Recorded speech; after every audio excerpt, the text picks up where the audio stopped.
ഈശോമിശിഹായ്ക്ക് സ്തുതിയായിരിക്കട്ടെ.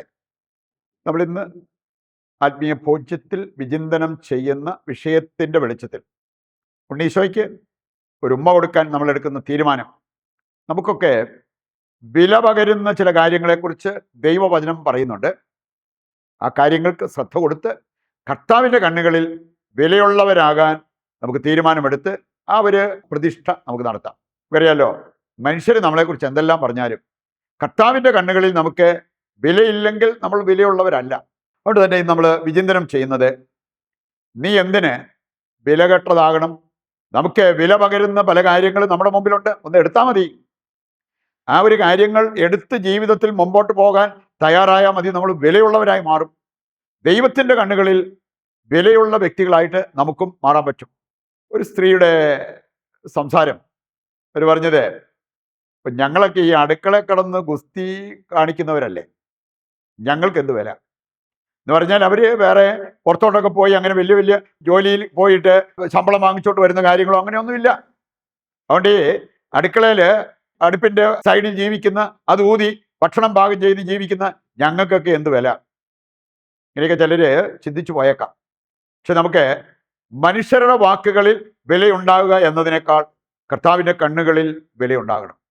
അതിന് നമുക്ക് എല്ലാവർക്കും സാധ്യതയുണ്ട്. അതിന് നാം ചെയ്യേണ്ടതായ ചില കാര്യങ്ങളാണ് ഇവിടെ നമ്മൾ മനസ്സിലാക്കാൻ പോവുക. ആദ്യമായിട്ട് തന്നെ നമ്മൾ മനസ്സിലാക്കണം, ദൈവം നമ്മെ മറക്കുമോ? ഒരിക്കലുമില്ല. ദൈവത്തിന് നമ്മളെ മറക്കാൻ പറ്റത്തില്ല. ദൈവം നമ്മളെ വിലയില്ലാത്തവരെന്ന് പറഞ്ഞ് തള്ളിക്കളയത്തില്ല.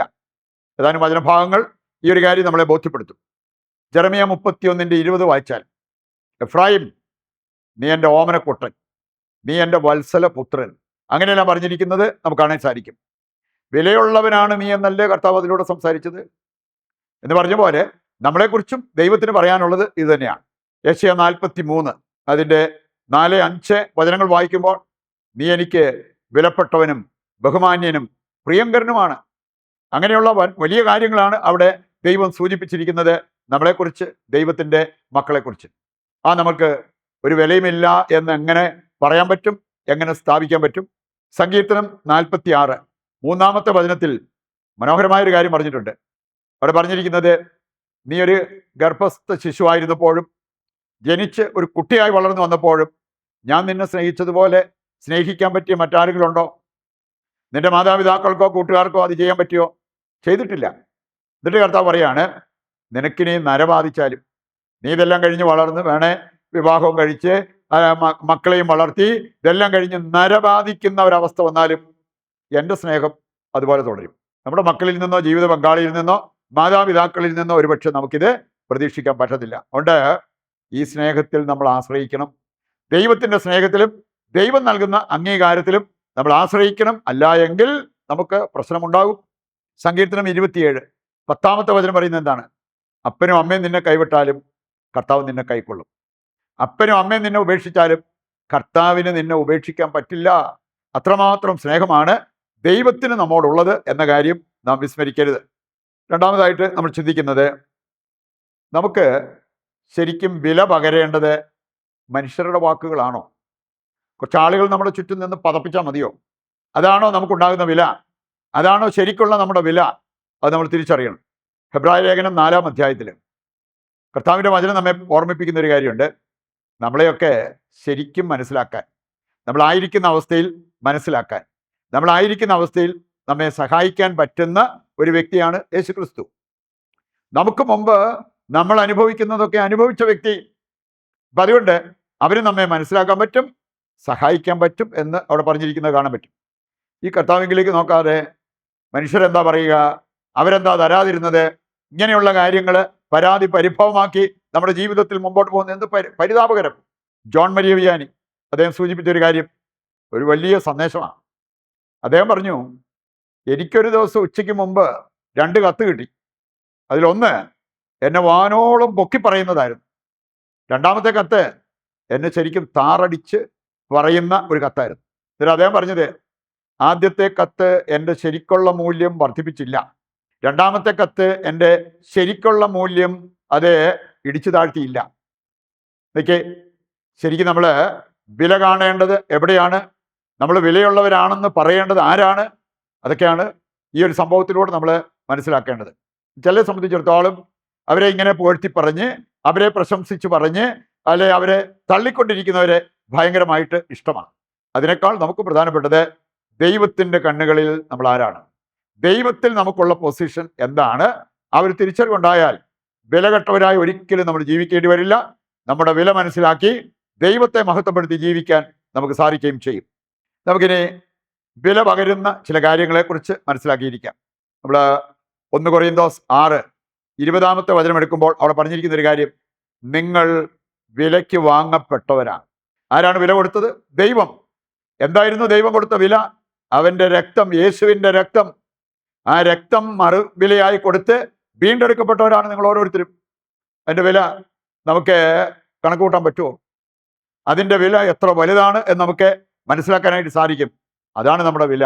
അപ്പോൾ പിന്നെ നമുക്ക് വിലയില്ല, മറ്റാരും നമ്മളെ വിലയുള്ളവരായി കാണുന്നില്ല എന്നൊക്കെ പറഞ്ഞ് പരാതി പരിഭവം പറഞ്ഞ് നടക്കേണ്ട കാര്യമുണ്ടോ? നമ്മുടെ വില, ദൈവം നമ്മെ വിലയ്ക്ക് വാങ്ങി. യേശുവിൻ്റെ രക്തത്തിൻ്റെ വിലയാണ് ശരിക്കും നമ്മുടെ വില എന്നുള്ളത് നമുക്ക് മനസ്സിലാക്കിയിരിക്കാം.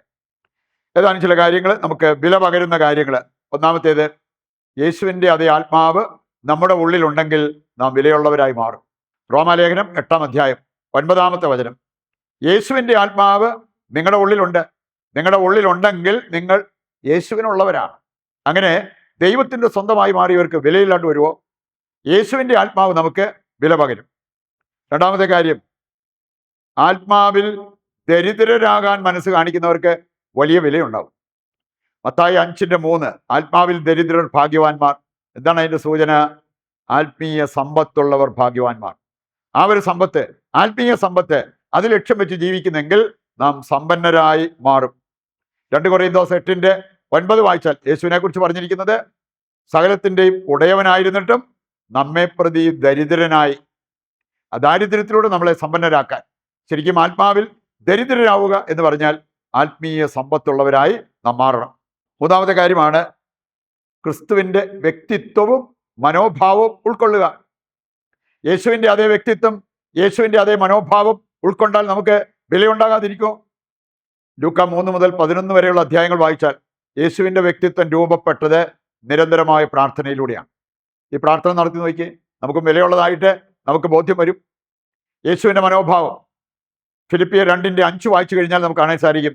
മറ്റുള്ളവരെ തങ്ങളെക്കാൾ ശ്രേഷ്ഠരായി കരുതുന്ന യേശുവിൻ്റെ മനോഭാവം. ഇത് വന്നാൽ നമുക്ക് വിലയുണ്ടാകാതിരിക്കുമോ? ദൈവം നമ്മെ വിലയുള്ളവരായി കാണും. നാലാമത്തെ കാര്യമാണ് ഞാനില്ല, ഞാനല്ല മനോഭാവം നമുക്ക് ഒരുപാട് വില പകരും. ഇത് പൗലോസ്ലീഹ പറഞ്ഞൊരു കാര്യമാണ്.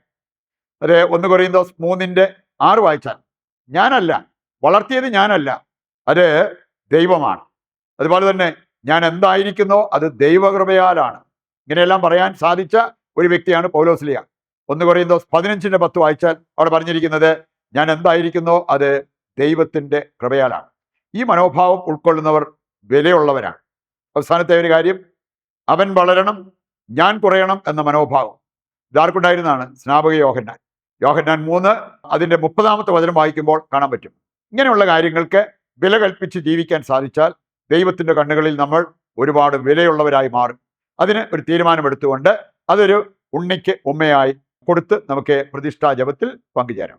ദൈവത്തിൻ്റെ വചനം ശ്രവിച്ച നമുക്ക് ആ വചന നിറവിൽ നമ്മുടെ എല്ലാ ആവശ്യങ്ങളെയും ഇതിൻ്റെ എല്ലാ പ്രാർത്ഥനാ നിയോഗങ്ങളെയും കർത്താവിൻ്റെ കരങ്ങളിൽ സമർപ്പിച്ച് ദിവ്യകാരുണ്യത്തിൻ്റെ ആശീർവാദം നമുക്ക് സ്വീകരിക്കാം. യേശുവേ നന്ദി, യേശുവേ സ്തുതി, ഹല്ലേലൂയ, യേശുവേ ആരാധന, യേശുവേ നന്ദി.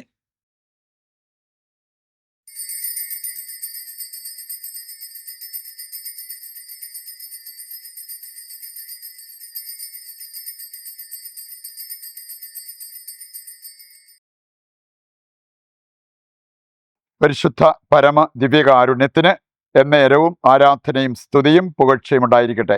നാളെ മറ്റൊരു എപ്പിസോഡുമായി വീണ്ടും നമുക്ക് ഒന്നിക്കാം. ദൈവം നിങ്ങളെ സമർത്ഥമായി അനുഗ്രഹിക്കട്ടെ.